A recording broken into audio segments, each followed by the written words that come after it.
আসলে সত্যি কথা বলতে কি, আমরা তো এমন একটা দল চাই যে দল হচ্ছে এদেশের মানুষের সেন্টিমেন্টটা বুঝবে, এদেশের জনগণের প্রবলেমটা বুঝবে। এদেশের জনগণের যে প্রবলেম, মেইন যে সমস্যাগুলো, এগুলা জামাতের ইশতেহারে উঠে আসছে, এনসিপির ইশতেহার এগুলোতে উঠে আসছে। কিন্তু এগুলো আমাদের পরিচিত অনেক দল আছে যাদের নাম বললাম না, যারা নিজেদেরকে হেভিওয়েট দল হিসেবে দাবি করে, তাদের ইশতেহারে কিন্তু এগুলা উঠে আসে।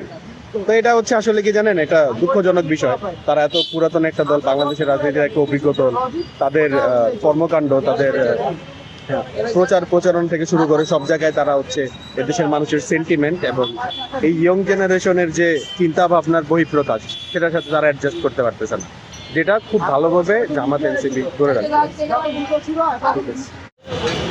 ভাই কি মনে হয় এবারে জামাত না বিএনপি? ভাই আপনি আমার 100 বার জিজ্ঞেস করেন, এবার ইনশাল্লাহ দাঁড়িপাল্লা।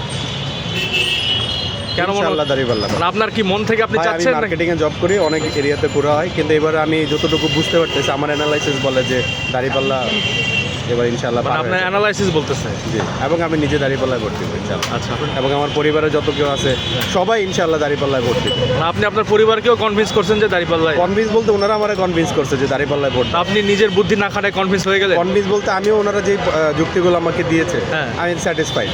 এবং গত 1.5 বছরে তাদের কার্যক্রম এবং তাদের যে ইশতেহার, হ্যাঁ।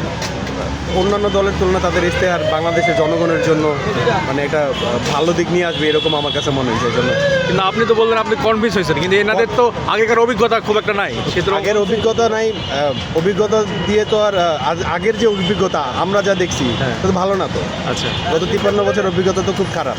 আচ্ছা আমাদের থেকে স্বাধীনতায় পিছায় মালয়েশিয়া অনেক পরে স্বাধীন হয়েছে, তারা তো এখন অনেক দূর আগে গেছে, বাংলাদেশ থেকে 20 বছর আগানো। আচ্ছা তার মানে বোঝা গেছে যারা অতীতে ক্ষমতায় ছিল হ্যাঁ। তারা দেশকে ভালো কিছু দিতে পারেনি। আচ্ছা। তা আমরা চাচ্ছি নতুন কিছু হোক। ঠিক আছে।